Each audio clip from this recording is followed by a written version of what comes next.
Hi dear twin flames, it's Marta from Paper Love channel.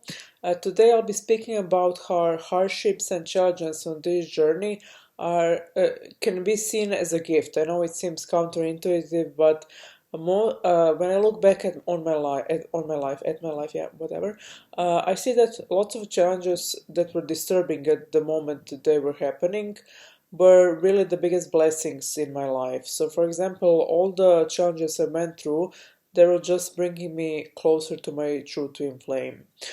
So basically, it all started when I was when I was in elementary school. I even changed classes, like semi-changed it. Like I was kind of OCD, so I thought that something with my friends and having the same classes with my best friend, all that. So that's when I had some OCD tendencies.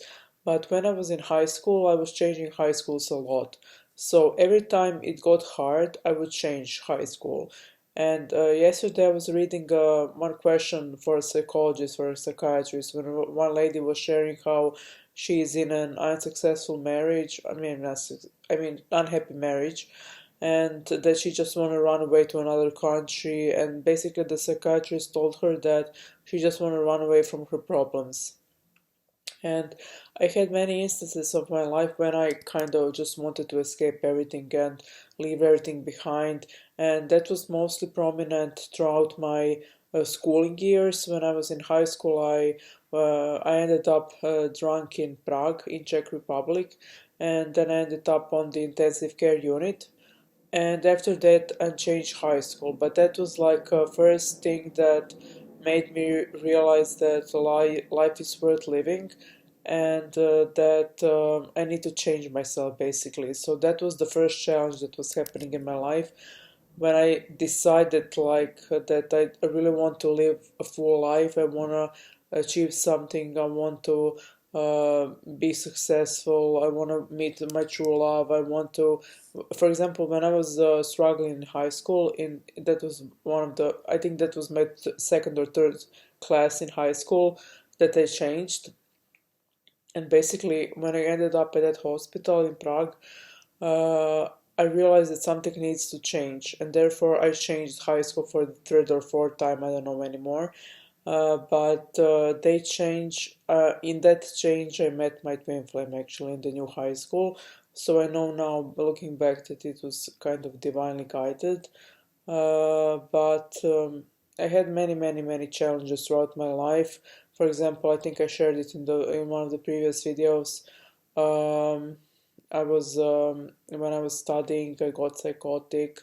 Yeah, I ended up also two more times at the intensive care unit, and at one of the stays at the hospital, I couldn't even recognize who my parents were. It was so bad, yeah. And I had betrayal from one of my like it was like a business thing with one man, and I realized I was participating in something really deceitful, and he betrayed me in such a deep way. But looking back at that relationship with that business partner, I realized that he was my kind of a second false twin flame. I had first false twin flame in the in the high school where I got drunk, and I kind of escaped that relationship. You know, I was so afraid of love that I abandoned myself, and I abandoned that relationship, that possible relationship, because that guy wanted to be with me in a relationship, and I felt like I was too young. Like I didn't want. I was so afraid of intimacy. I was so afraid of getting closer to someone. Um, and I realized it would be really hard for me to get a romantic false twin flame because I was avoiding intimacy at all costs. And I think it was more compassionate for me to experience like a business partner false twin flame. I know it can seem strange that I mention it like that, but anything that propels you to getting back to yourself and to God is your false twin flame actually. So it doesn't have to be always romantically involved. But looking back, that was like a really difficult period of my life because I was really anxious at that point. I was going through lots of depression, anxiety, and that was like really situation that brought me to my like it was so difficult. And I remember that my brother told me a story back then that I think that one man was walking on the beach, and he realized that only his footsteps are there on the beach, and he'd ask God, like, where were you when things were difficult in my life?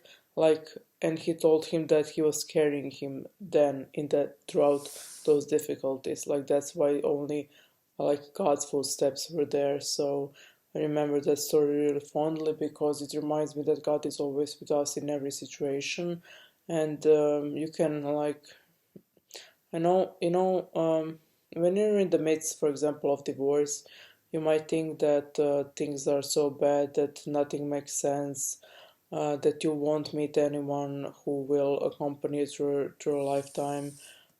Things can seem really dark, and but like there is always hope. You just have to persist. I know it seems like something that you always you always hear, but persistence is so important to every challenge, and light at the end of the tunnel does exist, and I've been there so many times that I can attest to it.